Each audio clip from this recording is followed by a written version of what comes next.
하나님께서 우리에게 주신 말씀은 요한복음 17장 16절과 17절 말씀 함께 읽겠습니다. 시작. 내가 세상에 속하지 아니함 같이 아니하여 싸움나이다. 그들을 진리로 거룩하게 하옵소서. 아버지의 말씀은 진리니이다. 아멘. 우리는 이번 주에 시대의 나팔이라고 하는 소주제로 우리가 살고 있는 이 시대의 진상, 참상에 대해서 우리가 말씀을 통해서 비춰봤습니다. 세상에는 악이 존재하지요. 예수님께서 완전히 재림하셔서 이 세상에 새하늘과 새 땅, 새 예루살렘, 새로운 사람들을 질서를 새롭게 하시기 전까지는 하늘에서 쫓김받은 악이 존재할 수밖에 없습니다. 그리고 그 악의 도전은 마치 자기가 승리자라도 된 것 마냥 세상을 좌지우지하고 있는 것이 현실입니다. 그러나 예수님께서 오늘 우리가 읽은 요한복음 17장에 보면 내가 세상에 속하지 아니함 같이, 예수님께서는 세상에 오셨지만 세상에 속하신 분이 아닙니다. 저들도 세상에 속하지 아니하여 싸움나이다. 하나님의 백성들이 세상에 살고 있지만 세상에 속한 사람들이 아닙니다. 그 내용을, 그 사실을, 또 하나의 영적인 사실을 우리들에게 말씀해 주고 있지요. 그러면서 주님께서는 아버지 하나님을 향하여 저들을 진리로 거룩하게 하옵소서. 아버지의 말씀은 진리니이다. 비록 이 세상에 살고 있지만 이 세상의 물이 우리 속으로 침투하지 않는 그 능력을 진리로 되는 거룩함이라고 말을 하고 있습니다. 이 말씀, 진리가 곧 하나님의 말씀입니다라고 하는 예수님의 이 메시지를 비춰볼 때 이 하나님의 말씀은 우리가 비록 세상에 살고 있다 할지라도 세상에 침몰되지 않고 세상에 속하지 않는 하나님의 능력임을 알 수 있습니다. 그래서 우리는 어제 말씀혁명이라고 하는 주제로 우리가 이 세상에서 악을 이길 수 있는, 우리의 본성을 이길 수 있는 하나님의 방법에 대해서 묵상했고, 말씀이 육신이 되어 우리 가운데 거하심에 우리가 그 은혜를, 그 모습을 보니, 그 영광을 보니 하나님 아버지의 독생자의 영광이고 은혜와 진리가 충만하더라. 우리 가운데 오신, 우리 가운데 장막을 치신 그 말씀에 대해서 어제 살펴봤죠. 그렇습니다, 여러분. 하나님은 지금도 일하고 계십니다. 세상에는 자신이 왕이라고 선언하는 여러 가지 유사 신들이 많이 있습니다. 하지만 그럼에도 불구하고 하나님은 지금도 하늘이나 땅이나 모든 피조세계의 왕이시며 세상을 주관하십니다. 그래서 당신의 열심으로 세상을 구원하시려고, 그리고 언약을 이루어 가십니다. 어제 살펴봤듯이 이 언약, 그리고 이 구원 성취의 중심에는 하나님의 말씀이 있습니다.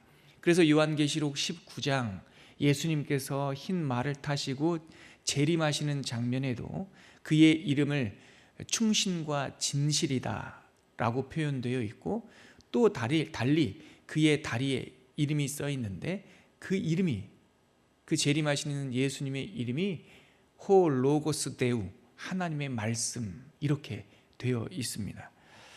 이 언약 중심에, 언약 성취의 중심에 분명히 하나님의 말씀이 있는 것이죠. 그러나 중세 시대나 세상에서는 이 마귀가 이 말씀을 무지의 감옥에 이렇게 가두어 버리는 거예요. 말씀이 오셨는데 말씀이 활동하지 못하도록 온갖 수단을 써서 말씀을 가두어 버렸죠. 하지만 하나님께서 다시 통치하시고 다시 역사하셔서 어제 우리가 나눴듯이 1517년 오직 은혜, 오직 믿음, 오직 성경이라고 하는 이 기치를 들고 종교개혁이 일어났죠. 종교개혁의 내용이라고 하는 것이 다른 게 아닙니다. 각각의 언어로 성경을 번역해서 그 나라 말로, 배운 사람이든 못 배운 사람이든 자기가 쓰는 말로 하나님의 말씀을 듣게 하고 읽게 하는 것, 이것이 종교개혁의 내용이었죠. 성경을 번역해서 공급하는 이 위클리프 선교회의 이 보고를 제가 어제 다시 한번 찾아서 살펴보니까 올해 10월을 기준으로 신구약 모두 번역된 세계 언어가 698개래요. 698개. 신약만이라도 번역된 언어는 1548개랍니다. 상당한 성과죠. 근데 세상의 언어를 이 수화를 포함해서 전 세계의 언어가 7,353개랍니다. 많죠. 그래서 생각해 보니까 신약이라도 번역된 언어가 1548개라는 걸 보면 아직도 전 세계 인구 가운데 5분의 1만 자국어로 된 성경을 보고 있는 거고 5분의 4는 성경이 없는 거예요. 전 세계 인구 가운데 2억 5천만 명이 아직도 한 번도 성경을 들어보지 못한 사람들이라고 합니다. 우리는 이미 성경이 익숙해져 있고 하나님의 말씀이 지난 500년 동안 많이 퍼져서 아직까지도 성경이 없는 나라가 있나? 아직까지도 성경 말씀 한 구절도 들어보지 못한 민족이 있을까? 아니요, 여러분. 2억 5천만 명이 그 평생 한 번도 한 구절의 성경 말씀도 들어보지 못하고 읽어보지 못하고 세상의 시간을 마무리한다는 이게 현실이죠. 그렇다면 여러분, 종교개혁은 아직 완성된 것이 아닙니다. 1517년 종교개혁이 시작되었지만 그래서 독일어, 프랑스어, 네덜란드어, 영어 여러 가지 언어로 성경이 번역되었지만 이것이 아직 완성된 게 아니라는 거예요. 성경 말씀이 각각의 손에 들려지고 그 말씀을 읽고 그 말씀이 내 말씀이 될 때 종교개혁은 비로소 완성되는 거죠. 그래서 예수님께서 마태복음 24장 14절에 종말 설교를 하시면서 이런 말씀하지 않았습니까? 이 천국 복음이 모든 민족에게 증언되기 위하여, 이 복음이 전파되기 위하여 온 세상에 이것이 퍼져나갈 것이다. 이 복음이 퍼져나갈 것이다. 퍼져나간 후에야, 온 세상에 전파된 후에야 그제야 끝이 오리라. 예수님의 이 종말신앙, 예수님의 이 복음이 세상 끝까지 전파될 것이다라고 하는 하나님의 구원 계획은 어떻게 되는 거라고요? 그들의 언어로 그들에게 하나님의 말씀이 전파될 때 그제야 끝이 온다라는 것이죠. 다시 말해서 각 사람들에게 성경과 말씀과 그 말씀이 적용되는 공동체와 교회가 세워지는 것이 예수님의 종말 설교의 또 다른 성취일 것입니다. 그런데 여러분, 성경을 읽는 것, 그냥 소리내어 읽는 것, 그것은 어떤 효과적인 주문이나 마일리지가 아니라는 것을 우리가 명심해야 합니다. 아무 진심이 없이 성경을 읽는 것은 무의미한 독서와 다를 것이 없습니다. 디모데후서 3장 15절에서 성경의 특징이 잘 나와 있는데 우리 그 구절 한 번 더 찾아볼까요? 디모데후서 3장 15절부터 한번 보시죠. 디모데후서 3장 15절 같이 한번 읽어볼까요? 시작. 또 어려서부터 성경을 알았나니 성경은 능히 너로 하여금 그리스도 예수 안에 있는 믿음으로 말미암아 구원에 이르는 지혜가 있게 하느니라. 성경은 예수 그리스도 안에 있는 믿음으로 말미암아 구원에 이르는 지혜가 있다라는 것이죠. 아주 명확하죠. 그런데 16절 한번 보시겠습니까? 다시 읽겠습니다. 시작. 모든 성경은 하나님의 감동으로 된 것으로 교훈과 책망과 바르게 함과 의로 교육하기에 유익하니, 여기서 성경이 뭐로 됐다라고 16절에 정확하게 얘기하냐면 하나님의 감동으로 됐다라고 말하고 있어요. 하나님의 감동. 이 하나님의 감동이라는 말이 사실 우리나라 말로는 하나님의 감동, 이 두 마디로 보이지만 이게 원래 한 단어예요. 데오 푸니스토스라고 하는 단어를 써요. 합성어긴 한데 이 데오 푸니스토스라고 하는 단어를 번역해서 하나님의 감동, 옛날 성경에는 하나님의 영감 이렇게 번역했어요. 이게요. 근데 보니까 놀라운 단어예요.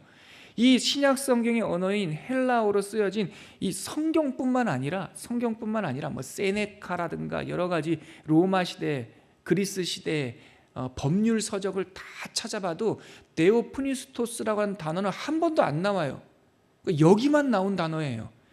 일부러 오직 유일한 성경의 이 신비한 은혜를 설명하기 위해서 이 한 단어가 만들어진 거예요. 데오라는 말은 잘 알다시피 하나님이란 뜻이고요. 푸니스토스라는 말이 조금 독특한 말이거든요. 아마도 여기 다른 데선 사용되지 않지만 아마도 이 단어는 푸니마토스, 하나님의 입김, 하나님의 영혼 이런 뜻인다라고 사람들은 생각을 하죠. 그래서 예전에 하나님의 감동, 이것을 영감 이렇게도 번역을 했던 거죠. 다시 말해서 아무리 사용이 여기가 유일하다고 하지만 우리는 알고 있습니다. 데오프니스토스라고 말하면 이 성경 안에는 하나님의 영이 담겨 있다는 말이에요. 하나님의 마음이 담겨 있다는 말이죠. 요한복음 4장에서 사마리아 수가성에 사는 한 여인에게 예수님이 찾아가셔서 예배에 대하여 묻는 그 여인에게 하나님은 무엇이니? 영이시니 할 때 그 영이 푸니우마예요. 여기 푸니우스토스에 나오는 그 뿌리 언어. 하나님은 영이시니 예배하는 자는 영과 진리로 예배할지니라. 이 하나님의 성경도 하나님의 영이 담겨 있단 말이죠. 그렇기 때문에 그냥 아무 감정 없이 그냥 마일리지 쌓듯이 그렇게 읽는다고 해서 이 말씀이 효과적인 게 아니라는 거예요. 하나님의 영감이 담겨 있는 이 성경은 마음과 마음으로 읽어야 돼요. 인격과 인격으로 읽어야 된단 말입니다. 진심과 진심으로 읽으셔야 돼요. 조금 못 배워도 상관이 없어요. 학교 안 나와도 상관이 없다고요. 초신자여도 상관이 없어요. 혹시 읽는데 익숙하지가 않아서 떠듬떠듬해도 상관이 없고, 정말 부득이하게 내가 읽는 게 느려서 하루에 10분 읽어도 한 장도 못 읽어도 괜찮아요. 그러나 못 배웠어도 잘 못 읽어도 이해하지 못해도 다 괜찮은데 뭐는 놓치면 안 되냐면, 하나님은 영이시니 예배하는 자는 영과 진리로 예배해야 하듯이 진심을 가지고 하나님의 말씀을 대하는 그 경외심을 가지고 이 말씀을 읽을 때 하나님은 이 말씀을 통해서 우리를 만나 주십니다. 그것이 말씀 경험입니다. 이 진심이 없이 100번, 1000번 읽는다 한들 그것이 종교적인 마일리지와 뭐가 다르겠어요? 진심으로 우리가 하나님의 말씀을 읽을 때 그 성경은 우리의 영혼을 읽어가는 것을 경험하게 될 겁니다. 그리고 우리가 그 하나님의 말씀을 지킬 때 그 하나님의 말씀은 우리를 지켜주는 것을 우리가 경험하게 될 겁니다. 하지만 우리가 성경을 읽지 않으면 우리는 성경에서 말하는 참 하나님이 아니라 내가 상상하는 하나님을 믿게 됩니다. 성경은 이렇게 우리가 상상하는 하나님을 따르는 것을 우상숭배다라고 말을 합니다. 이스라엘 사람들은 그들이 상상하는 금송아지를 만들어 놓고 뭐라고 말했습니까? 이것이 너희를 애굽에서 인도하여 낸 여호와다라고 말을 했어요. 열심이 없었습니까? 헌신이 없었습니까? 그 금송아지를 만들기 위하여 자기 금고리, 금가락지 다 뺐단 말이죠. 열심이 있었기 때문에 그 금송아지 앞에 놓고 뛰어놀고 춤추고 열정적으로 움직였다고요. 하지만 그거는 금송아지지 여호와가 아닙니다. 우리가 하나님의 말씀을 모르면 우리가 상상하는 하나님을 믿게 된단 말이죠. 우리가 우리의 손과 우리의 진심으로 성경을 펴고 하나님의 말씀을 읽을 때 이 말씀은 내 말씀이 되고 비로소 내 인생의 종교개혁이 시작됩니다. 이것이 성경에서 말하는 말씀 사건입니다. 말씀이 나에게 오셔서 장막을 치는 사건입니다. 저는 이 은혜가 저와 여러분 그리고 한국교회에 다시 한번 회복되기를 주의 이름으로 축원합니다. 말씀 경험이 있어야 돼요. 그런데 우리가 방금 읽었던 디모데후서 3장 그 9절, 16절 다음 구절, 17절 한번 보시죠. 거기에 보면 성경이 우리에게 다가왔을 때 어떤 일이 일어나는지에 대한 설명이 나와 있는데, 이어지는 17절, 방금 읽었던 디모데후서 3장 17절을 한 번 더 읽겠습니다. 시작. 이는 하나님의 사람으로 온전하게 하며 모든 선한 일을 행할 능력을 갖추게 하려 함이다. 성경 말씀은 우리를 하나님의 사람으로 온전하게 한답니다. 이것이 바로 성경 말씀이 우리에게 오신 목적에 대한 분명한 선언입니다. 곧 하나님의 영감이 담긴 성경은 우리를 하나님의 사람으로 온전하게 하고 우리가 선한 일을 행할 수 있도록 이끈다라고 되어 있습니다. 하나님의 사람으로 온전함과 선함을 신약 성경에서는 뭐라고 말하냐면 경건이라고 말합니다. 그리고 구약 성경에서는 이 경건이라는 말, 하나님의 사람으로 온전함과 선함을 구약 성경에서는 거룩이라고 말합니다. 그러므로 디모데후서 3장 17절 이 구절을 성경 전체의 용어로 바꾼다면 성경은 우리를 경건으로 인도한다. 다른 말로 성경은 우리를 거룩으로 초대하고 인도한다. 그 말과 같은 말입니다. 그러므로 오늘날 우리가 거룩한 삶을 살기 위한 길과 방법은 말씀 안에 있습니다. 근데 오늘날 우리가 거룩에 대한 오해가 많죠. 거룩 그러면 괜히 이 종교인들이 특별하게 만든 긴 옷을 입고 남다른 행동을 하고 아주 비범한 도덕성을 가지고 그런 사람들을 거룩한 것으로 여기는 오해를 세상이 유발하기도 하고 또 우리가 그런 오해를 가지고 있습니다.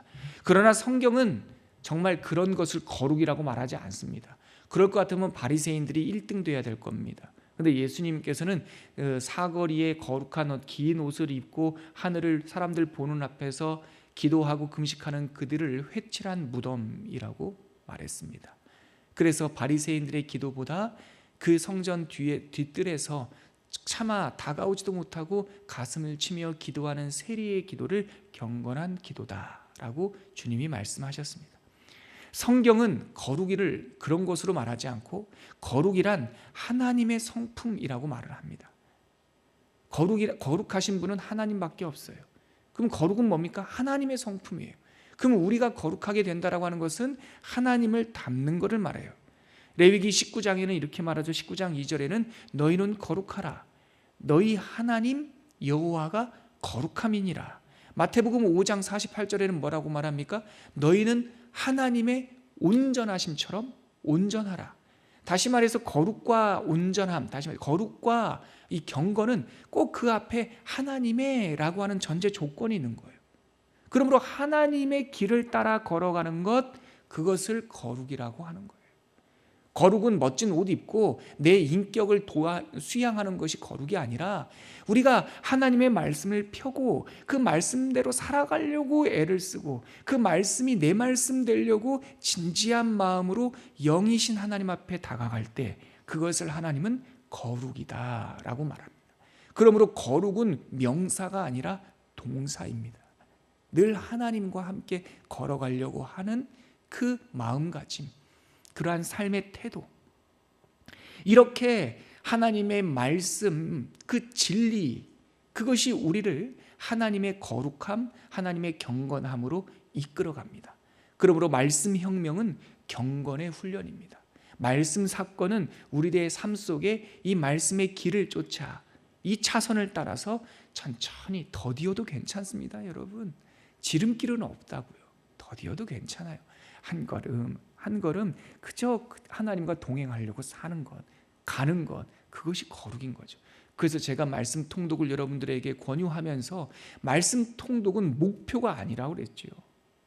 말씀 통독은 삶입니다. 말씀 통독은 과제가 아니라고요. 숙제가 아니에요. 그것은 축제라고요. 축제. 그냥 사는 거예요. 뭘 완독하려고 하지 마시고 그냥 말씀을 읽고 하루하루 그 말씀과 동행하는 것, 그것이 우리를 거룩의 길로 인도하는 것이죠. 이렇게 하나님의 말씀이 이끄는 거룩한 삶에는요, 여러 가지 열매가 있습니다. 그런데 오늘은요, 3가지만 짧게 짚어보고 우리가 소망의 기도 제목으로 삼기를 원합니다. 이 말씀이 이끄는 거룩한 삶에는 어떤 열매가 있습니까? 첫 번째, 말씀이 이끄는 거룩한 삶으로 나아가면 인생의 방향이 완전히 바뀌게 됩니다. 세상은요, 신앙을 가진 우리들도요, 자꾸 우리 마음속에 이상한 가라지를 뿌려요. 그래서 우리가 신앙을 가지면 우리가 슈퍼맨이 될 수 있을 거라고 하는 헛된 소망을 품게 해요. 그래서 믿음을 가지면 아주 형통한 삶을 살 것이다. 믿음을 가지면 아주 효율적인 삶을 살 것이다. 아주 멋진 삶을 살 것이고 믿음을 가지면 1등을 삶을 살 것이다. 이거 가짜예요, 여러분. 그렇게 아니에요. 믿음을 가지면 거룩한 삶을 사는 것이지 성공적인 삶을 사는 게 아니에요. 물론 하나님의 뜻에 합하여 사는 것을 성공이라고 정의한다면 믿음을 따라서 성공한 삶을 살 수 있죠. 그러나 세상이 말하는 골리앗과 같은 성공, 크고 더 힘세고 더 크고 더 세고 막 이런 것이 성공이라고 한다면 믿음은 그러한 성공의 길로 우리를 인도하지 않습니다. 믿음을 가지고 우리가 골리앗 떼는 길을 가는 거 아니에요. 믿음을 가지고 다윗처럼 작아도 물맷돌로 골리앗을 쓰러뜨리는 것이 이게 믿음이지, 믿음을 통해서 다 골리앗 돼야 됩니까? 믿음을 통해서 다 거인이 되고 힘센 사람 되고 다 1등이 되어야 됩니까? 성경은 그렇게 말하지 않습니다. 성경은 아무리 세고 아무리 멋있고 아무리 잘나 보여도 골리앗은 골리앗입니다. 그러므로 성경에서 말하고 있는 하나님의 사람은 그 하나님을 모욕하고 불법의 사람으로 서 있는 골리앗, 이 세상의 골리앗을 향해 물맷돌 5개 들고 그 중에 하나로 그 골리앗을 쓰러뜨리는 것이 하나님의 사람이고 믿음의 능력인 것이죠. 우리는 골리앗 되는 사람들은 아닙니다. 삶의 방향이 완전히 바뀌어요. 지금까지 우리가 믿음과 기도와 심지어는 성경 읽기조차도 내가 골리앗 되는 방법으로 사용했다면 말씀이 이끄는 경건으로 우리가 초대되는 순간 삶의 방향이 골리앗 되는 방향에서 다윗을 따르는 방향, 다윗이 되고 싶은 방향으로 바뀌는 거예요. 큰 사람 되고 싶은 마음에서 하나님의 바른 사람 되고 싶은 마음으로 인생의 방향이 완전히 바뀌어요. 우리 초원교회는 골리앗 같은 교회 되면은 안 되지요. 한국교회가 골리앗 되면은 안 되지요. 한국교회는 작아도 목동이어도 각자 고유한 역사적 분깃을 가지고 그 하나님의 부르심을 따라 살아가는 목동 다윗과 같은 삶을, 또 요셉과 같은 삶을, 그리고 야곱과 같은 삶을 살아가야죠. 이러한 은혜가 있기를 바랍니다. 두 번째, 말씀이 이끄는 거룩한 삶을 살아가다 보면 이런 열매가 맺힙니다. 뭐냐면 참 능력이 무엇인지 깨닫게 됩니다. 능력이 칼과 창에 있는 것이 아니라, 능력이 2m 30인 그 키에 있는 것이 아니라, 능력이 하나님을 사랑하는 이 마음, 하나님을 사랑하는 마음과 경건의 연습으로 단련된 물맷돌 5개에 있음을 알게 되는 것이 이게 경건의 열매입니다. 그래서 내가 쓰지도 못하는 갑옷을 탐하지 않습니다. 사울의 갑옷 입어봤자 이거 거추장스러워서 움직이지도 못해요. 골리앗의 검을 들어봤자 그거 가누지도 못해요. 다윗에게는, 소년 다윗에게는 참다운 능력이 물맷돌에 있는 거예요. 자기의 삶에 있는 거예요. 그래서 허탄한 것을 추구하지 않아요. 그래서 경건의 능력에 초대받은 사람은요, 악인들의 형통을 부러워하지 않습니다.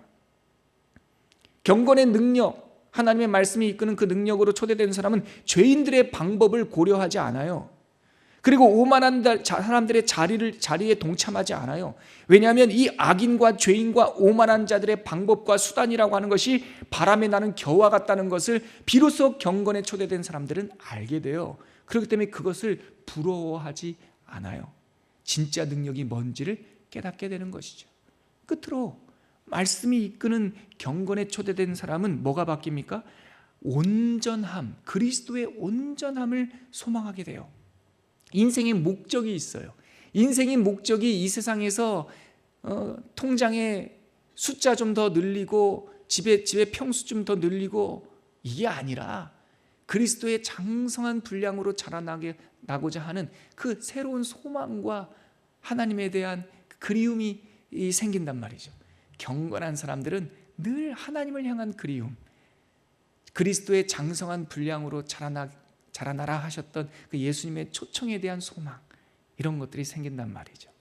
이것이 바로 이 말세의 시대, 악이 주인 노릇하는 시대에 말씀의 혁명을 통해서 우리가 하나님의 말씀을 쫓아 살아가는 경건한 그리스도인, 거룩한 그리스도인, 하나님의 백성들의 분깃인 줄 믿습니다.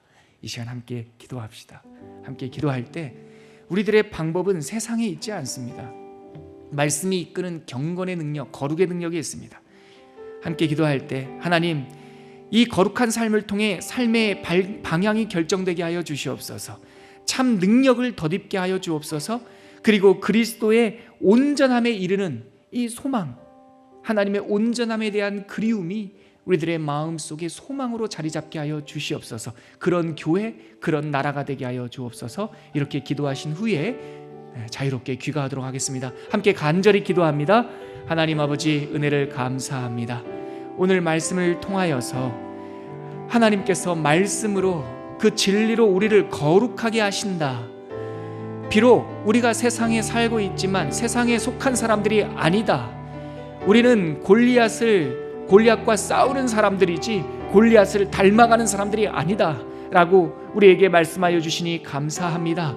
하나님 아버지, 우리가 어떠한 부르심을 받은 사람인지를 분별하게 하여 주시어서 세상이 추구하는 그 길을 함께 추구하지 아니하도록 도와주시옵시며 거룩의 능력, 경건의 능력으로 이 세상의 거짓된 우상들을 싸워 이기게 하여 주시옵소서.